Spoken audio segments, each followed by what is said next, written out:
Pernah nggak sih Anda berada di sebuah rapat isinya orang-orang super pinter semua, tapi kok keputusan akhirnya rasanya aneh atau bahkan salah total?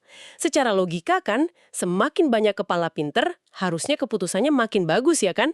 Tapi sumber-sumber yang kita bahas kali ini nunjukin sebuah paradoks yang, menarik banget. Ternyata beberapa keputusan terburuk dalam sejarah itu justru lahir dari kelompok-kelompok yang sangat brilian. Contoh klasiknya ada di sumber kita, invasi Teluk Babi tahun 1961.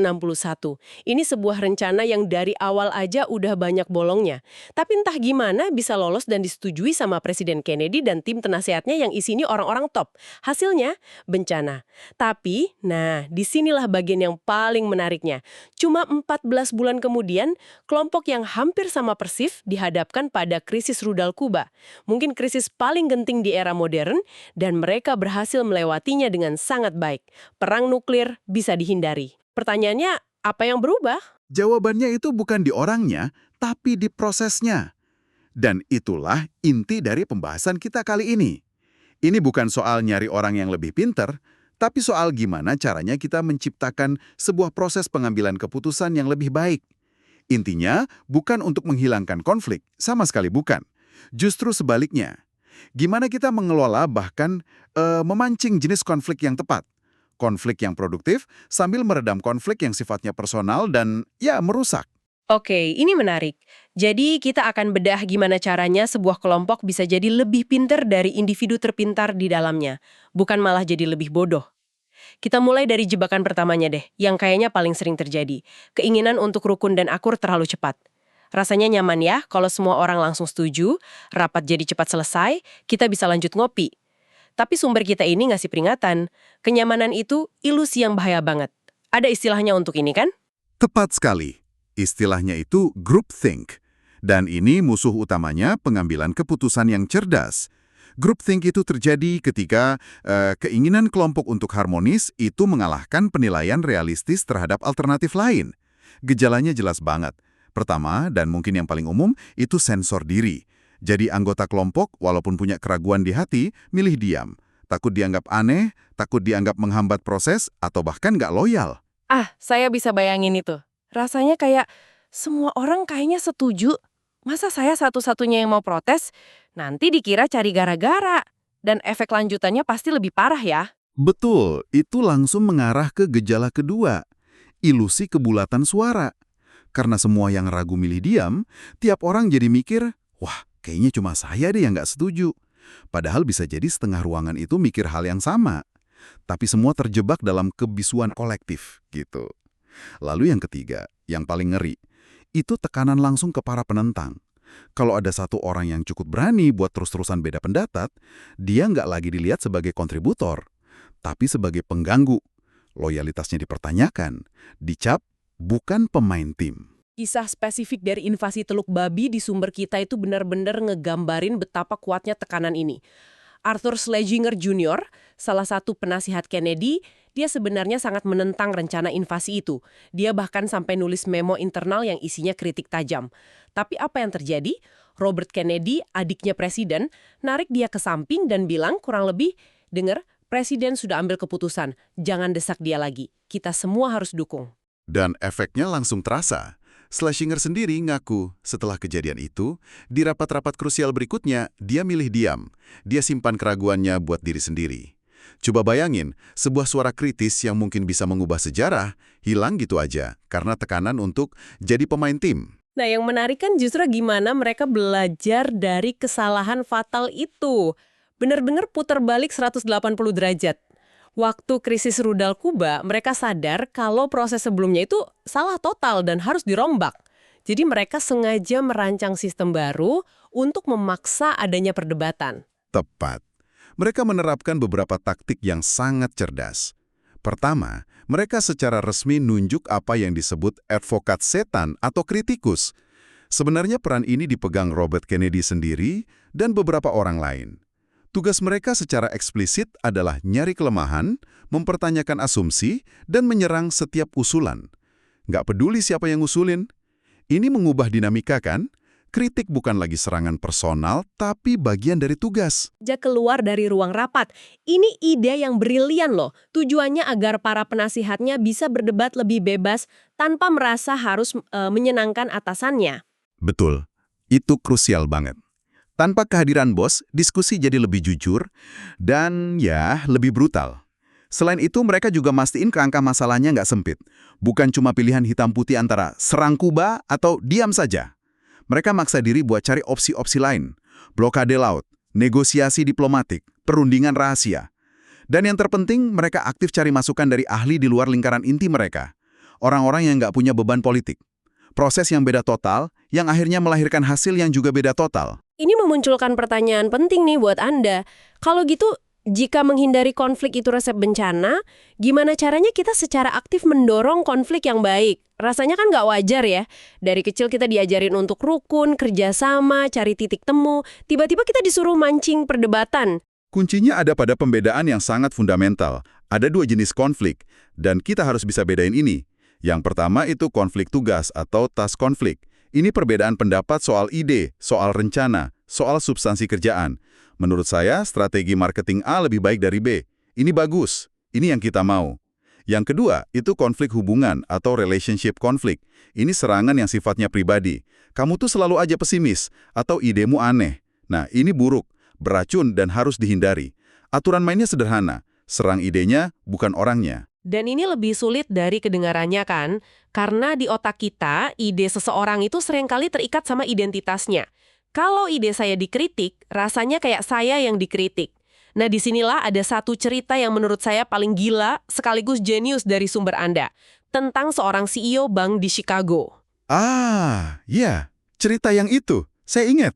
Dia punya masalah klasik, stafnya sangat pendiam, penurut, nggak pernah berani nantang idenya. Untuk memecah budaya ABS atau asal Bapak Senang ini, dia melakukan sesuatu yang nggak biasa banget. Dia nyewa seorang konsultan eksternal. Tugas konsultan ini cuma satu, hadir di setiap rapat direksi, dan setiap 15 menit dia harus nyela dan bilang kalau ide si CEO itu idiotik. Bisa dibayangin wajah para manajer di ruangan itu. Pasti tegang banget. Tentu saja, mereka pasti mikir orang ini bakal dipecat dalam 5 menit. Tapi yang lebih mengejutkan itu reaksi si CEO. Setiap kali kritikan pedas itu dilontarkan, CEO-nya dengan tenang bilang, makasih atas kejujurannya, nyatet, terus lanjut diskusi. Setelah beberapa kali rapat kayak gitu, para stafnya akhirnya ngeh. Mereka lihat dengan mata kepala sendiri kalau atasan mereka itu bukan cuma bisa nerima kritik, tapi juga menghargainya. Tembok ketakutan itu runtuh. Di rapat-rapat berikutnya, tanpa disuruh, mereka mulai nyuarain pendapat mereka yang sebenarnya. Itu cerita yang luar biasa. Dan jujur aja sedikit ekstrim ya. Tapi ini nunjukin betapa dalamnya rasa takut itu bisa tertanam di sebuah budaya organisasi. CEO itu sampai harus melakukan terapi kejut cuma untuk bikin orang ngomong apa yang sebenarnya mereka pikirkan. Tentu, nggak semua dari kita bisa nyewa konsultan buat nyebut ide kita idiotik. Tapi, prinsip di baliknya bisa kita terapkan. Disinilah beberapa alat praktis dari sumber kita bisa sangat membantu. Seperti advokat setan tadi ya? Betul, itu yang pertama. Menugaskan seseorang secara resmi jadi kritikus. Ini efektif karena misahin orang dari peran. Kalau saya ngeritik Anda, karena itu tugas saya, Anda nggak akan merasa diserang secara personal, kan?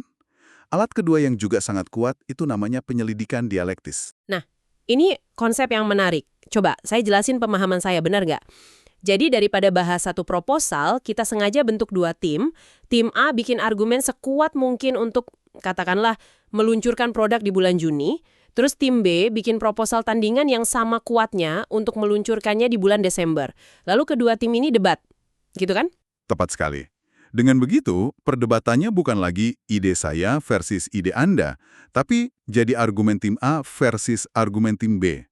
Konfliknya jadi terstruktur, impersonal, dan fokus ke data. Tujuannya bukan buat lihat siapa yang menang, tapi buat mastiin kedua sisi argumen dieksplorasi secara mendalam sebelum ada keputusan. Saya suka itu. Ada satu lagi trik dari sumber kita yang kelihatannya sederhana tapi cerdas. Kebiasaan di beberapa perusahaan Jepang, di sana, dalam rapat, anggota tim dengan jabatan paling rendah diminta ngomong duluan. Ya, tujuannya sangat praktis. Agar pendapat mereka yang junior ini nggak terkontaminasi atau terintimidasi sama apa kata senior atau bos mereka. Kalau bos sudah ngomong duluan, saya rasa kita harus ke arah A. Kan sulit banget buat staf junior untuk bilang, maaf Pak, tapi menurut saya arah B lebih baik. Dengan dibalik urutannya, Anda dapat perspektif yang lebih murni dari semua level. Oke, jadi kita udah bahas bahaya dari terlalu sedikit konflik dan gimana cara mancing konflik yang sehat. Tapi saya jadi mikir, teknik seperti advokat setan dan penyelidikan dialektis ini kan tujuannya untuk memancing perdebatan. Gimana kalau perdebatannya justru kebablasan? Saat semua orang punya argumen kuat, semua ngerasa benar, dan nggak ada yang mau ngalah. Apa yang terjadi kalau kelompok malah macet total? Itu sisi lain dari koin yang sama, dan pertanyaan Anda sangat tepat. Sumber kita menyebutnya sebagai masalah kegagalan untuk menyatu, atau failure to converge. Ini terjadi ketika perdebatan nggak lagi produktif, dan kelompok terjebak dalam kebuntuan. Biasanya, ini terjadi bukan karena orang debat soal data, tapi karena ada perbedaan nilai atau tujuan mendasar yang nggak bisa ketemu. Dan untuk ini ada studi kasus yang kuat banget dari sumber kita, yaitu kontroversi peluru polisi di kota Denver. Ini contoh sempurna dari konflik yang kelihatannya mustahil dipecahkan. Di satu sisi ada pihak kepolisian. Mereka pengen peluru yang punya daya henti atau stopping power yang sangat kuat. Tujuannya untuk melumpuhkan tersangka berbahaya secepat mungkin demi keselamatan petugas. Argumen yang sangat valid. Di sisi lain, ada kelompok hak-hak sipil. Mereka khawatir banget peluru sekuat itu bakal menyebabkan cedera yang nggak perlu atau bahkan kematian. Mereka juga khawatir resiko peluru itu nembus target dan kena orang lain yang nggak bersalah. Argumen yang juga sangat valid kan? Jadi kita punya dua kelompok dengan niat baik, tapi nilainya bertentangan. Polisi prioritasin keselamatan petugas, aktivis prioritasin keselamatan warga. Jalan buntu klasik. Tepat. Dan untuk mengatasinya, Dewan Kota nyewa seorang ahli psikologi keputusan, Profesor Kenneth Hammond. Pendekatannya cerdas banget dan ini inti solusinya. Dia maksa kedua belah pihak untuk memisahkan antara fakta dan nilai. Dia bilang, lupain dulu peluru mana yang kalian suka. Mari kita bahas dua hal ini secara terpisah. Oke, gimana tuh cara kerjanya? Memisahkan fakta dari nilai. Pertama, fakta. Ini semua karakteristik teknis yang objektif dari tiap jenis peluru. Hal-hal kayak kecepatan peluru, massa, energi kinetik, seberapa dalam dia nembus target. Ini semua data. Angka yang bisa diukur di lab. Bagian ini nggak bisa diperdebatkan. Polisi dan aktivis bisa duduk bareng, lihat data balistik, dan mereka harus setuju sama angka-angka itu. Jadi ini bagian yang netral yang nggak melibatkan emosi atau opini. Tepat. Setelah mereka sepakat pada semua fakta ini, barulah mereka pindah ke bagian kedua, yaitu nilai. Disinilah letak perdebatannya. Hammond nanya, oke, sekarang mari kita tentukan kebijakan kita. Seberapa penting daya henti dibanding potensi cedera rendah? Seberapa penting akurasi dibanding risiko terhadap orang sekitar? Ini bukan lagi soal data, tapi soal prioritas, soal kebijakan publik. Ini persis kayak perdebatan soal anggaran marketing di perusahaan kan? Faktanya mungkin kampanye Instagram menghasilkan 1.000 prospek dengan biaya 10 juta. Kampanye Google 800 prospek dengan biaya 5 juta. Faktanya jelas, tapi nilainya adalah perdebatannya. Apakah kita prioritaskan jumlah prospek atau efisiensi biaya? Keduanya valid, tapi itu dua percakapan yang beda. Tanpa dipisahin, tim cuma akan muter-muter aja. Anda menanggapinya dengan sempurna. Dan itulah yang terjadi di Denver. Setelah mereka berhasil setuju soal fakta teknis, negosiasi tentang bobot nilai-nilai jadi lebih mudah. Akhirnya, setelah debat panjang, mereka mencapai kompromi. Mereka setuju untuk memberi bobot yang sama pentingnya pada 3 faktor utama: daya henti, potensi cedera, dan ancaman bagi orang sekitar. Lalu apa yang terjadi setelah kerangka kerja ini disepakati? Nah, disinilah momen ahanya. Dengan model kebijakan ini, mereka masukin data teknis dari 80 jenis peluru yang ada di pasaran. Dan hasilnya, peluru yang dapat skor tertinggi itu bukan peluru lama yang dipakai polisi, bukan juga peluru baru yang diusulkan polisi, dan jelas bukan yang diinginkan para aktivis. Itu adalah jenis peluru ketiga yang belum pernah dipertimbangkan oleh kedua belah pihak sebelumnya. Peluru ini ternyata punya daya henti yang hampir sama kuat dengan yang polisi mau, tapi dengan tingkat penetrasi dan potensi cedera yang nggak lebih besar dari peluru lama yang lebih aman. Solusi menang-menang yang nggak akan pernah ketemu kalau mereka terus berdebat soal suka atau tidak suka. Wow, jadi dengan memecah masalah jadi komponen-komponennya, fakta dan nilai, mereka nemuin jalan keluar yang tersembunyi. Ini alat yang ampuh banget. Coba deh Anda pikirin lagi rapat di tim Anda. Seberapa sering perdebatan jadi kusut dan personal karena kita nyampur aduk perbedaan pendapat faktual sama perbedaan nilai. Oke, mari kita coba rangkum. Untuk menghasilkan keputusan kelompok yang cerdas, kita perlu mengelola konflik secara aktif. Pertama, jangan buru-buru cari harmoni. Itu bisa jadi jebakan groupthink yang mematikan. Sebaliknya, sengaja dorong perdebatan yang fokus pada tugas dengan alat-alat seperti advokat setan. Dan kedua, kalau Anda nemu jalan buntu, coba jeda dan pisahkan diskusinya. Sepakati dulu fakta objektifnya, baru negosiasikan nilai-nilai subjektifnya. Sebagai penutup, saya ingin mendengarkan satu pemikiran provokatif untuk Anda renungkan, yang juga diambil dari sumber kita.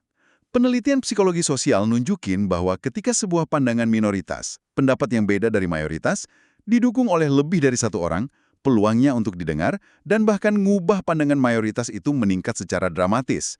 Bukan cuma sedikit, tapi secara signifikan. Satu orang yang menentang bisa dianggap aneh, tapi dua orang yang menentang itu sudah jadi sebuah aliansi. Ini menimbulkan sebuah pertanyaan penting tentang peran kita dalam sebuah kelompokan. Saat Anda punya pandangan minoritas, apakah fokus Anda cuma buat nyuarain pendapat Anda sendiri sekeras mungkin?